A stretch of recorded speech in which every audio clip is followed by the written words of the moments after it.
everyone! So now I want to share with you some tips on building strong readers and helping them to develop a love of reading that will last them through a lifetime. And to do that, I want to talk about this fabulous book. It's the Read Aloud Handbook by Jim Trelease. And Jim Trelease is a well-known literacy expert, and what this book does is it shares, some pretty powerful statistics and information about the state of reading in our country. I highly recommend this for anyone with kids in their lives and who wants to help them become strong readers.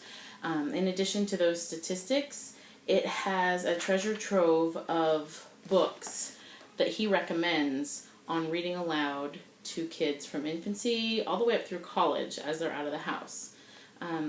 We all start out as little ones who love to crawl up on our adults' lap, snuggle in, and be read aloud to, and somewhere along the way that sometimes stops happening. So in this you can find reasons why kids lose that love of reading.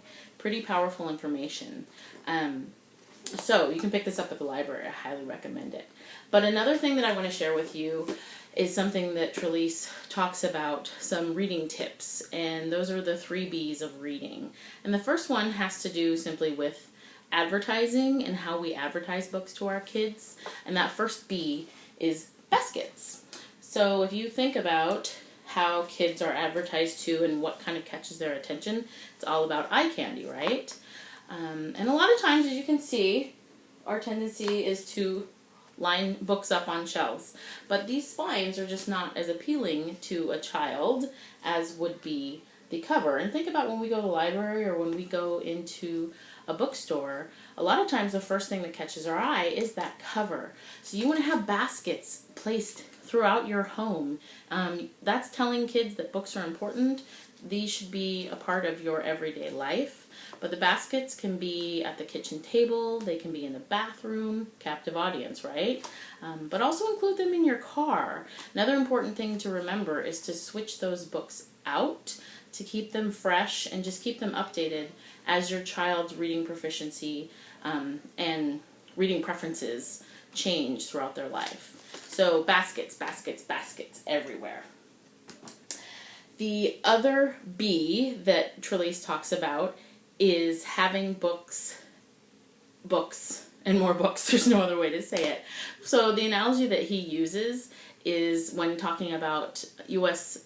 Olympic skiers. And the best skiers tend to come from states where these kids are surrounded by snow. So think of Colorado, Utah. I'm from Montana. I would like to think that there's some pretty good skiers coming out of Montana. And the same rings true for books.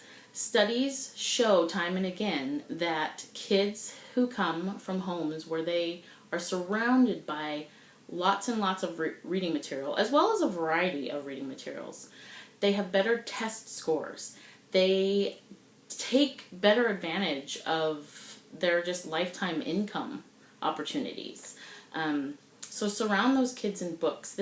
Yes, books are an investment, that's true, but it is such a worthy investment that you want to think about freshening your kids' books just as often as you have to freshen, their clothes. Just as their body grows, their brain is growing, and you want to take care of all of that, right? And then the third B, it's something that I think many of us grow up with. It's that bedside lamp. I have one next to my bed, next to the stack of books that I have. But this is a really fun opportunity because you're also empowering kids and again, telling them that reading is important enough to where, say, oh, you're a little wiggly tonight and you can't quite get to sleep. Well, how about if I give you an extra 15 minutes to be awake as long as you spend it reading? So having that bedside lamp next to them is a great opportunity to incorporate more reading or reading aloud in your home. I like those little clip ones too because you can put them anywhere. So I hope you found these reading tips helpful. I totally believe in this, and we do all of this in home. And I hope you enjoy the party, and we'll talk to you later.